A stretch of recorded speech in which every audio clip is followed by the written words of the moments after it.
Tanjiro Kamado lives a quiet, peaceful life with his family in the snowy mountains of Japan, providing for them by selling charcoal at the nearby town.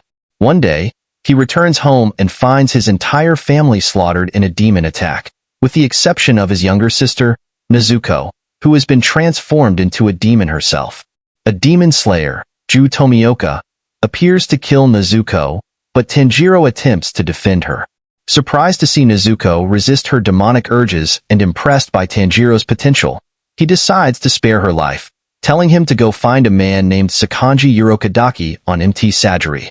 Tanjiro and Nezuko bury their family before departing. Tanjiro and Nezuko make their way toward Mt. Sajiri when they encounter a demon residing in a nearby temple. They manage to restrain it, but Tanjiro finds himself hesitant to kill it, leaving it to burn in the sunlight. At this time, he meets Sakanji, who chastises him for his poor resolve and warns him of the dire consequences should Nezuko ever kill a human. After letting Nezuko rest, Sakanji puts Tanjiro through a test to prove his worthiness by climbing up and descending the hazardous and trap-infested Mt. Sajiri. Tanjiro succeeds in the task, and, after recalling the letter from Ju requesting him to train Tanjiro to become a demon slayer, Sakanji accepts him as his student. To become a demon slayer, Tanjiro must survive an event called Final Selection. He undergoes a year of harsh physical training, while learning about the total concentration and water-breathing techniques. With everything to know laid out, Sakanji gives Tanjiro an ultimate task to allow him to partake in Final Selection. Slice an immense boulder. 6 months pass without any progress when Tanjiro is confronted by a fellow swordsman, Sabito, who criticizes him for his weaknesses. Another swordsman, Makomo, helps to train Tanjiro. She reveals they both are former students of Sakanji. 6 months of further training concludes with a final spar, where Tanjiro successfully strikes Sabito. As the two commend him for his success and vanish in a haze, it is revealed his slash has sliced the boulder in half. Sakanji is shocked by Tanjiro's achievement as he believed it was impossible, telling him to come back alive from Final Selection.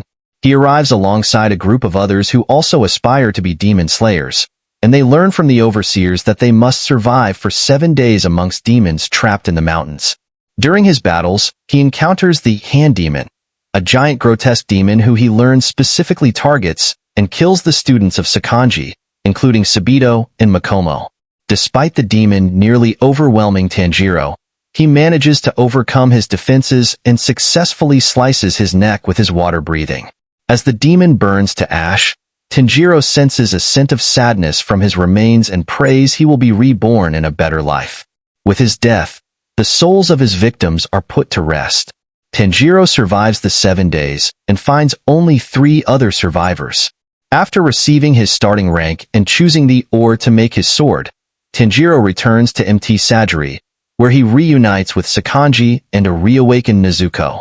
A swordsmith named Haganazuka arrives afterwards to give Tanjiro his sword, surprising everyone that it turns black. His Kasugai Crow appears to provide him with the details for his first mission, to investigate a village where young girls have been disappearing. Tanjiro travels to the village to investigate the disappearances, where he meets Kazumi, whose fiancée Satoko is the latest victim. Tanjiro waits until night arrives. A demon attempts to take his next victim, but Tanjiro intervenes and rescues her. He discovers that the swamp demon not only possesses 2 other clones of himself, but also can create puddles allowing them to appear from anywhere. The demon also reveals all of his victims have already been devoured, including Satoko. Tanjiro struggles to protect Kazumi and the girl while simultaneously attempting to kill the swamp demon, forcing Nezuko to intervene. While Nezuko protects Kazumi and the girl, Tanjiro jumps into the swamp to defeat 2 of the clones. Nezuko battles the last clone until Tanjiro corners it.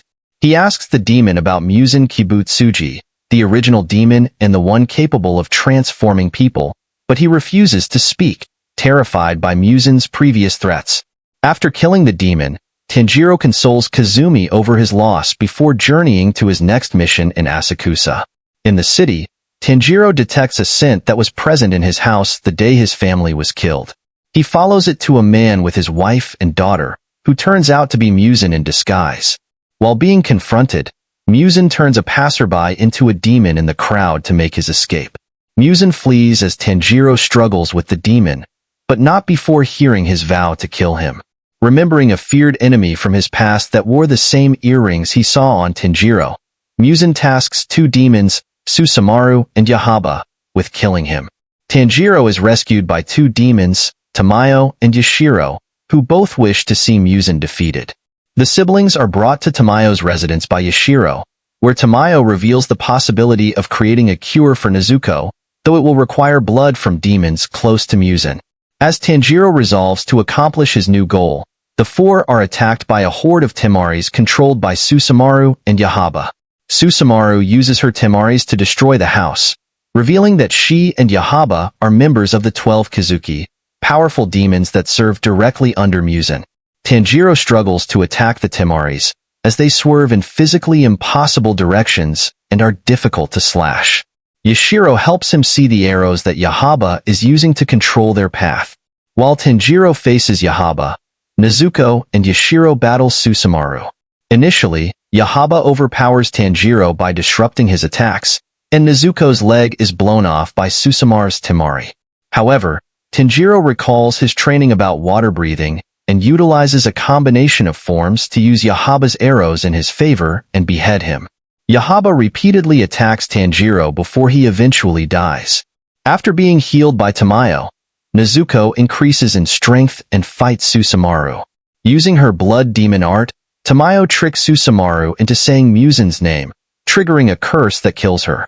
She realizes both were not of the 12 Kizuki after examining her eyeball, as it does not have a number engraved on it. Tanjiro laments over Muzan's cruelty, lying to demons to use their desperation. Despite Sakanji's hypnosis to make her believe all humans must be protected, Nezuko's recognition of the demons as human causes Tamayo to cry out of thankfulness. While traveling to his next mission, Tanjiro finds a demon slayer harassing a woman into marrying him. That's all for this video. Thanks for watching. See you guys in next video.